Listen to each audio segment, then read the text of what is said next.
Mr. Liu Yip, Chairman of the Economic Development Board, Emeritus Senior Minister Goh Chok Tong, Ministers, Chairmen and CEOs, distinguished guests, ladies and gentlemen.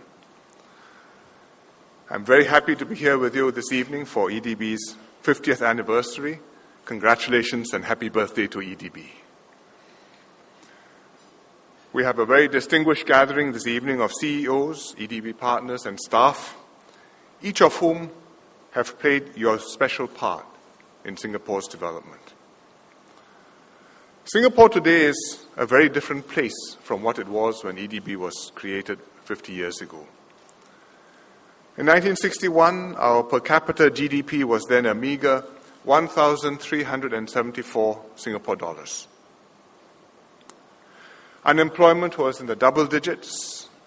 We faced a turbulent and challenging external landscape for quite a number of years, dealing with the communists out to create mayhem, entering Malaysia as a state and finding more difficulties, dealing with security threats, particularly confrontasi from Indonesia, then separation from Malaysia and out into the wide world by ourselves, and then British withdrawal, leaving our economy without a major source of support.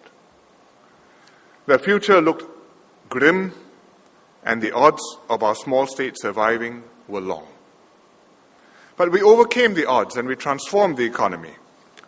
We went from third world to first, and today our GDP per capita is almost $60,000.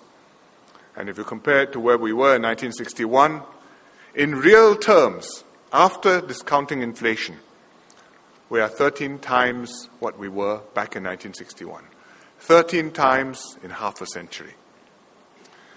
We've gone from being a trading port to being a knowledge economy, from being a low-cost manufacturer of mosquito coils and pajamas to designing smartphone chips, creating special effects for Hollywood movies, and producing aircraft engines for a new generation of Airbus and Boeing jet planes. And we're consistently ranked by the World Bank, the WEF, IMD, and so on, as one of the most competitive economies globally and one of the easiest places in the world to do business. How did we achieve this extraordinary transformation? The EDB played a key role. It attracted billions of dollars of investments and projects. It created millions of jobs, and it forged a reputation for trust, for knowledge, for connectedness, and livability.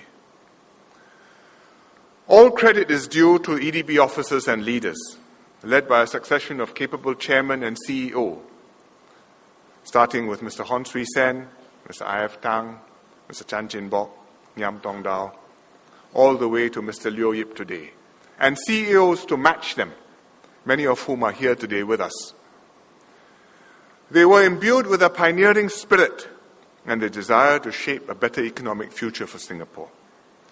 They made cold calls on companies, cultivated relationships with potential investors, never took no for an answer, whether from their ministers or from their clients, and worked with other public officers to solve all kinds of problems for their companies. And many of their stories are chronicled in Hard Works, which was published 10 years ago, and Hard Works 2, which Mr. Chan Chin Bok has very generously overseen and which we'll be launching today. But to understand EDB's success, we need to look beyond EDB to the entire Singapore system, to appreciate how the government and the people of Singapore came together to focus on economic development and thus enable EDB to succeed. And what did we do when we say we came together? First of all, the political leadership set a clear direction. We understood that Singapore is a small country with no natural resources of hinterland, that we could only survive by connecting with the world. And so we established the right policy fundamentals. Competition, not protection. Free markets, not central planning. self-reliance, not state welfare, focusing on long-term benefits and prepared to take short-term pain, and aiming for good overall outcomes rather than trying to placate individual groups at the general expense. And the leadership not only set the right policies, but rallied the population to support them and to create the preconditions for growth. Secondly, the whole of the government, all its many different agencies and ministries and stat boards, aligned themselves to formulate and implement policies that fostered growth and improved people's lives. We encouraged enterprise and investment through the right tax structures, through the right land use policies. We got the different agencies to work coherently towards national objectives. Thus, we had JTC create not just industrial land, but a vibrant plug-and-play business environment. We had the Public Utilities Board, later on Sing Power, ensure reliable electricity and water supply, and thus we provided good supporting infrastructure. We had Ministry of Labour, later on Ministry of Manpower, upgrade workers to do more sophisticated work, train them, indoctrinate them, get them to have the right instincts and right habits to become the best workforce in the world. We had the Ministry of Education build up our schools and polytechnics and ITEs and universities and educate our students for the industry needs. And so we produced the people and trained them for the jobs which we were creating. And it is because we had all of these different agencies working coherently together in the back, at the back, supporting EDB. And that's why EDB could be an effective front office aligned with the whole of the government and to deliver on its promises. Thirdly, Singaporeans stepped up to the plate and did what was in their collective interests. We all knew that our survival as a nation was at stake. We understood that we needed to work hard and to work together. And so we committed to education and upgrading, and we transformed our labor relations from confrontational win-lose relationships to a tripartite partnership based on trust and win-win approach.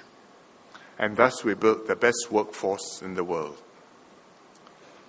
These factors enabled Singapore to consistently deliver on our promises, even for seemingly impossible projects like Jurong Island, where we started with little islands and lots of ocean, and we promised and delivered an integrated petrochemical complex in a country which did not produce natural gas, oil, or any of the feedstock, and be competitive worldwide. We demonstrated consistency and reliability, and we built a reputation for integrity and for giving our word and making it count. And this, in turn, fostered a virtuous cycle. The success boosted our reputation and credibility. It strengthened EDB's ability to attract more companies, and it reinforced Singapore's status as an international hub, and thus developed Singapore into a dynamic, vibrant global city.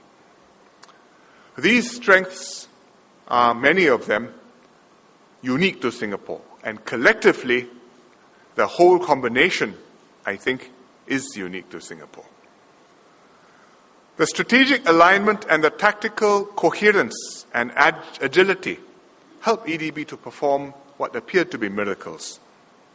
Other countries have looked at our examples, read the books, formed their own equivalents of EDB, sometimes even call them economic development boards with the right national adjective before it.